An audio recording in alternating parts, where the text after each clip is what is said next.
দেখেন মহিলাদের ব্যাপারে একটা সূরা নাজিল করেছে, সূরাতুন নিসা, কিন্তু সূরাতুর রিজাল নাজিল করে নাই। হুজুর পাক সাল্লাল্লাহু আলাইহি সাল্লাম বলেছেন, যদি স্ত্রীর মহব্বত পাইতে চাও, ভালোবাসা পেতে চাও, সংসার দীর্ঘস্থায়ী করতে চাও, এই তিনটি কাজ করবা। এক নম্বর, রাসূল পাক সাল্লাল্লাহু আলাইহি সাল্লাম বলেছেন, কুব্বালাতুল খাদ্দি, কুব্বালাতুল খাদ্দি, বউয়ের গালের নরম জায়গায় চুমা দিবা। তিনটি জিনিস যেই যুবক এই আমলটি করতে পারে, তাহার বউ আজীবন তাহার পাও মুছে দিবে, চুল দিয়ে পাও মুছে দিবে, তাহার বাধ্য থাকবে, তার আনুগত্য থাকবে।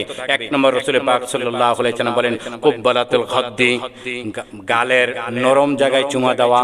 শক্ত জায়গায় চুমা দিলে হিংসা বাড়ে, বিদ্বেষ বাড়ে। বিবির গালের শক্ত জায়গায় নয়, নরম জায়গায় চুমা দিতে রাসূল বলছেন। রাসূল কুব্বালাতুল খাদ্দি, খাদ্দি বলা হয় গালের নরম জায়গা, নরম জায়গায় চুমা দেওয়া।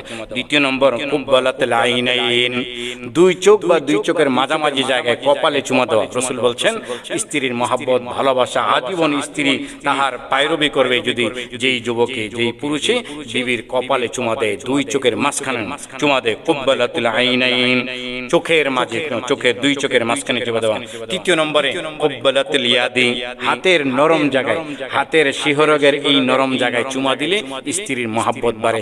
হাতের মধ্যে অনেকগুলা রগ, রেশা, নার্ভ রয়েছে, শতশুলু, এখানে এক একটা নার্ভ আছে মহব্বতের, ভালোবাসার, বিচ্ছিন্নের, এক একটা মহব্বত আছে রিজিকের। কিন্তু এই হাতের এই নরম জায়গায় যেই যুবক তার স্ত্রীকে চুমা দেয়, স্ত্রীর মহব্বত বৃদ্ধি পায়, ভালোবাসা বৃদ্ধি পায়, স্ত্রী তার স্বামীর বসে থাকে। রাসূল পাক সাল্লাল্লাহু আলাইহি সাল্লাম চুমা দিতে তিন জায়গায় বলেছেন। আশা করি ইনশাআল্লাহ মুসলিম ভাইরা, এই যাদের বিবি আছে, আবার অন্য খালাতো বোন, মামাতো বোন দিয়ে চুমা দিবেন না, বিবিকে চুমা দেওয়ার কথা বলছে। তো এই তিন জায়গার মধ্যে চুমা দিবেন, রাসূলের কথা আমল করবেন। আমল করে ইনশাআল্লাহ 1 মাস 40 দিন পরে আমাকে বলবেন যে হুজুর এই তিন জিনিস আমল করেছি, মহব্বত বেড়েছে না কমেছে। আশা করি সকলে আমলটা করবেন ইনশাআল্লাহ। প্যারে হাজিরিন, রাসূল পাক সাল্লাল্লাহু আলাইহি সাল্লাম হাদিস শরীফে মধ্যে আরো ইরশাদ করেছেন, ইয়া রাসূল করিম সাল্লাল্লাহু আলাইহি সাল্লাম হাদিস শরীফের মধ্যে বলেছেন, ইগতানিম খামসিন ক্বাবলা খামসিন, পাঁচটি জিনিস আসার পূর্বে পাঁচটি জিনিসকে মূল্যায়ন করো, কদর করো। কদরুন নিয়ামাতি বাদা জাওয়াল, আমরা নিয়ামতের কদর তখন করি যখন চলে যায়। মানে বাংলা কথায় যেটা, দাঁত থাকতে দাঁতের মর্ম বোঝে না মানুষের। রাসূল পাক সাল্লাল্লাহু আলাইহি সাল্লাম বলছেন, ইগতানিম খামসান ক্বাবলা খামসিন, পাঁচটি জিনিস আসার আগে পাঁচটি জিনিসকে মূল্যায়ন করো। এক নম্বর, শাবাবাকা ক্বাবলা হারামিক, তোমার যৌবনকালটাকে তুমি মূল্যায়ন করো।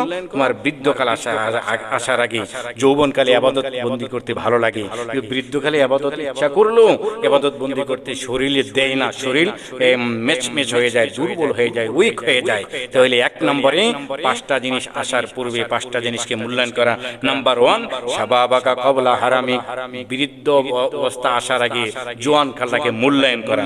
দ্বিতীয় নম্বর, সিহাতাকা ক্বাবলা সাকামিক, তুমি অসুস্থ হওয়ার পূর্বে সুস্থ থাকতে সুস্থ সময়টাকে মূল্যায়ন করো। তৃতীয় নম্বর, ওয়াগিনাকা ক্বাবলা ফাকরিক, তোমার ধনী অবস্থায় থাকলে, হাতের অবস্থা সচল থাকতে আল্লাহর রাস্তায় দান খয়রাত করো, তোমার ফকিরত আসার আগে, গরিব হওয়ার আগে। চতুর্থ নম্বর, ওয়াফিরাগাকা ক্বাবলা শুগলিক, তোমার যখন হাতে সময় আছে ওই সময়টাকে কাজে লাগাও, তাসবিহ, তাহলিল, জিকির, আজকার ইত্যাদি করে সময়টা কাজে লাগাও।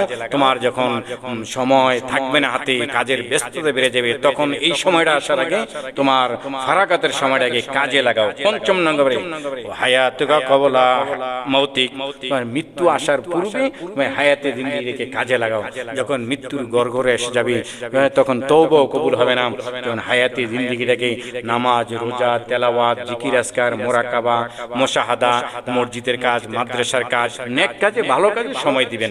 এই পাঁচটা জিনিস আসার আগে পাঁচটা জিনিসকে যারা মূল্যায়ন করলো, রাসূলের হুকুমকে তারা পালন করলো, রাসূলের হুকুমকে যারা পালন করলো তারা আল্লাহর মহব্বত পাইলো। যারা আল্লাহর মহব্বত পাইলো তারা ইনশাআল্লাহ জান্নাতুল ফেরদাউস নসিব হবে।